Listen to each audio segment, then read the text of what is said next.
It's time for stock picks. We have a diverse mix of sectors in focus today. The mining sector with Valterra Platinum, property with Hammerson, and healthcare with Netcare.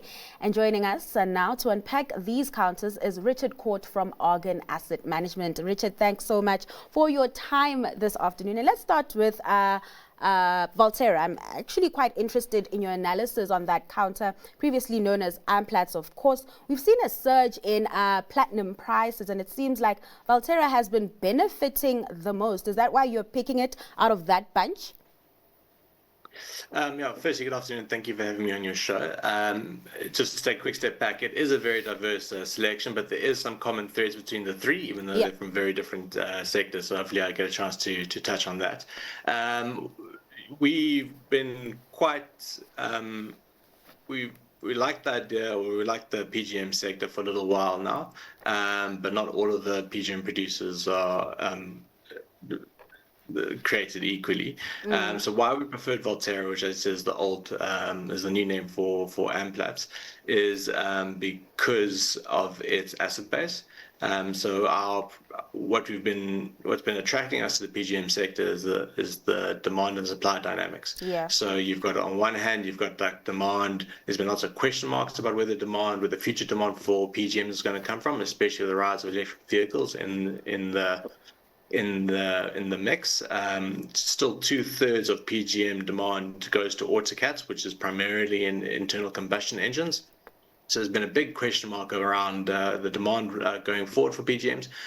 But more importantly, from our side, has been the supply side of things. The South African ore body has not been invested in for quite a while now, and it is starting to show signs of degradation and impairment. And so the supply outlook, especially out of South Africa, doesn't look too rosy. So our preference for Volterra, as opposed to other PGM producers, is that it's got to do with the asset base. We don't think that they are as likely to be affected by this underinvested ore body, unlike some of their peers, especially with the asset such as Mogalakwena, which I think most people will agree is one of the premium PGM assets worldwide.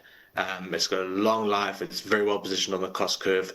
So as supply starts to struggle, we don't think Volterra is going to be as exposed to that as some other producers might be. Yeah, and just on the PGM sector in greater detail, do you think we're at a point of inflection, especially when it comes to the prices that we've really been seeing surging over the past few weeks? Yeah, so that's very much the question on everyone's lips. And you'd think, by looking at the platinum price, I think it's gone from under $1,000 to almost, I think it touched $1,400 in the space of 2 months. So it does seem that there's been like the surge of demand for that metal.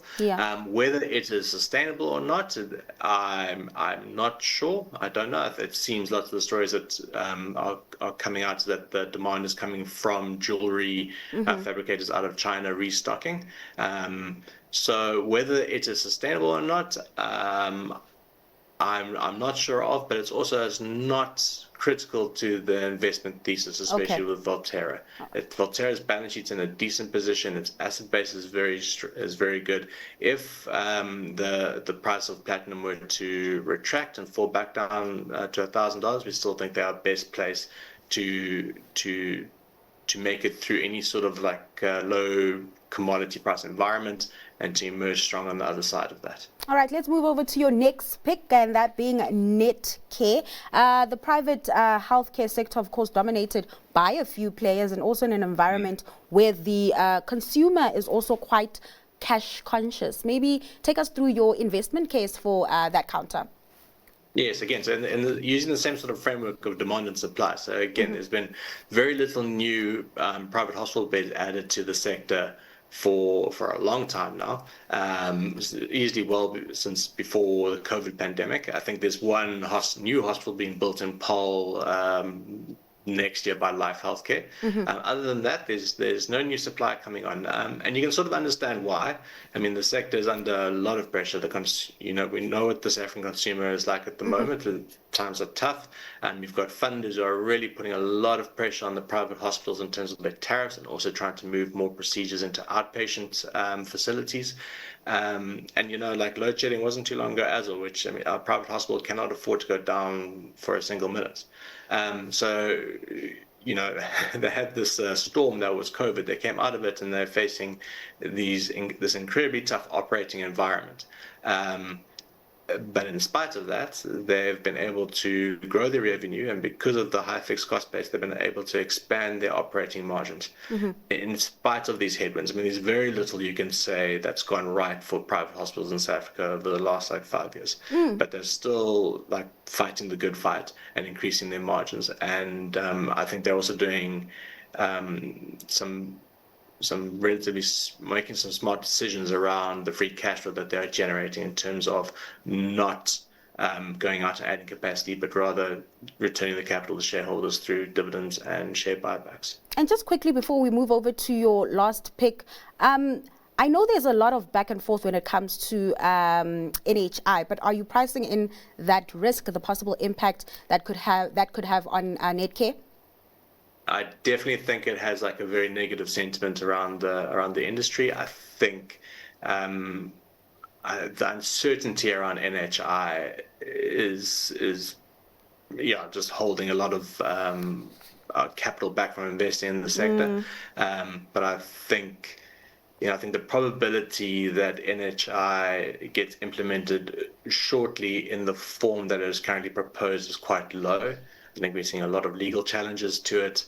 I think Department of Health hasn't also really decided on how they're going to implement it. Yeah. And I think they're also behind on their own deadlines. So I think the probability that it comes to pass or implemented as it's been written in the very near future is quite low. And I think as we go along and we get more clarity around what NHI is going to look like and when we're going to actually see the effects of it, then I think that clarity is only actually going to be beneficial to the sentiment. And Richard, quickly, we are running out of time. Your last pick is Hammerson. Why do you like that counter? Yeah, so again, just on the supply side, Hammerson is a UK and French shopping centre owner. There are no new shopping centres being built in the UK or in France. Again, a company that has gone through some very tough times over the last couple of years. They've had to sort out their balance sheet through a deeply discounted rights issue. They had a disposal program. They had to sell off lots of their assets. And that's recapitalized through scrip dividends as opposed to paying out cash. But the balance sheet now is in a very good position. I mean, especially post the disposal of Value Retail, which was an investment in an associate that they had, which wasn't really a shopping center. It was more of a very high-end outlet business. And now again, so with the proceeds from that sale, we think they're making some very smart decisions. They disposed of that asset at a 3.5% yield. They have been buying back their own shares. They have been consolidating some of their JV stakes in their shopping centers because they don't own all of their shopping centers outright. And they are retiring some of their more expensive debt.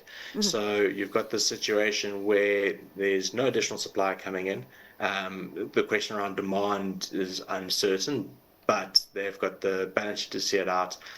We think the assets are quite conservatively valued. It's about a 400 basis point spread over the UK 10-year at the moment. So we think there's ample room for downside protection in that. And we think that they are going to be able to grow their dividends per share from here. Due to those capital allocation decisions that I've just mentioned. All right, let's leave it there. Richard, thanks so much for your time and sharing your 3 picks with us this afternoon. That was Richard Court from Argon Asset Management.